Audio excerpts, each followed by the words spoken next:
suis venu aujourd'hui à Ziguinchor pour regarder l'état d'avancement, consolider ce qui est fait, mais aussi pousser et accélérer les choses.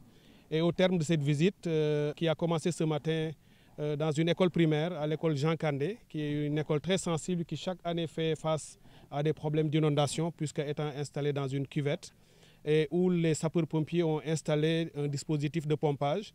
Et sur site, avec les autres équipes, avec tout le monde, nous avons réfléchi pour trouver des solutions qui nous paraissaient être les plus appropriées, qui vont être déclenchées et mises en œuvre dès lundi, assez rapidement, pour pouvoir soulager cette école. Parce que nous nous sommes rendus compte qu'il y a ce grand canal à ciel ouvert de Ziguinchor qui va du marché Boucotte jusqu'au fleuve, qui passe tout juste. Nous allons donc réaliser un drain qui va recueillir rapidement les eaux de l'école qui stagnaient pour les évacuer par ce canal. Et ça a été vraiment une très bonne chose. Et je voudrais en profiter pour féliciter toutes les équipes qui, séance tenante, ont réfléchi, ont mutualisé les intelligences pour trouver une solution convenable. Nous sommes allés après à deux quartiers sensibles aussi, Belfort et Santhiaba, qui sont connus pour être des quartiers qui font face beaucoup chaque année à des problèmes d'inondation.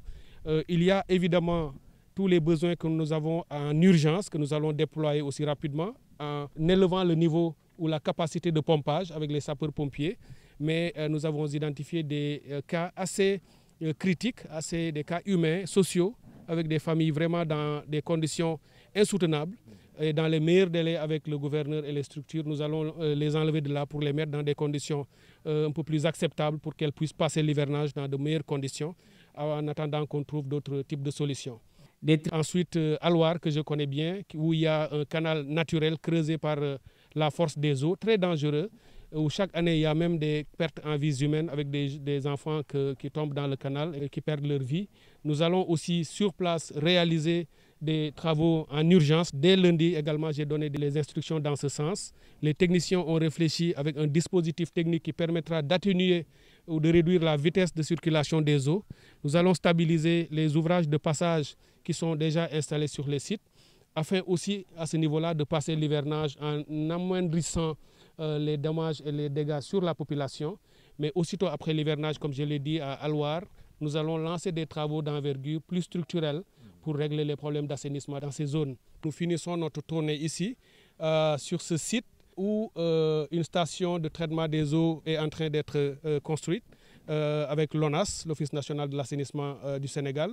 Ziguinchor fait face à un problème criard d'assainissement. Et je ne vous apprends rien en vous disant qu'à certains moments de l'année, il faut 80 000 voire 100 000 pour avoir un camion de vidange pour vider des fosses septiques et on ne sait même pas en général où les déverser puisqu'il n'y a même pas de site pour le faire. Et donc un projet comme ça répond à un besoin extrêmement important de la population. Le projet devrait durer une quinzaine de mois. Il a déjà démarré. On a eu quelques contraintes avec des entreprises, mais nous prendrons les dispositions appropriées pour que chacun assume ses responsabilités à ce niveau-là. Mais avec les nouvelles entreprises qui feront la construction, on va tout accélérer. Nous avons réservé ici 17 hectares sur ce site. La première phase va porter sur 5 hectares pour réaliser la station, qui aura une capacité de 4300 m3 jour. C'est déjà assez important, qui peut évoluer vers 7000 m3 jour et qui pourra soulager assez considérablement la ville de Ziguinchor, où le réseau est déjà réalisé. Il ne suffira plus maintenant que la station soit terminée et connectée au réseau pour soulager considérablement la population.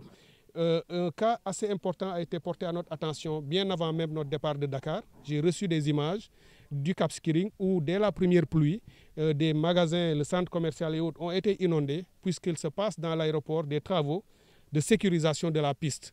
Et ces travaux ont eu un impact puisque aussi la vitesse d'écoulement des eaux de l'aéroport vers le village s'est accentuée. Et toute l'eau qui sort de l'aéroport avec une très grande vitesse rentre dans le Cap et crée déjà des dommages. Vous imaginez si au mois de juillet, on a des problèmes au Cap, qu'est-ce qu'on aura en septembre ou en août, quand les eaux en Casamance, vous savez les pluies comment elles sont.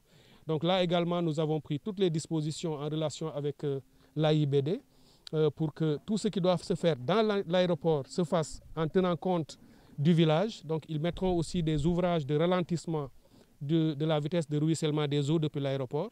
Et au niveau du village de Cap, au centre commercial, nous allons faire des grilles avaloirs que le ministère va prendre en charge assez rapidement pour pouvoir augmenter le niveau d'avalement des eaux qui arriveront à ce niveau-là.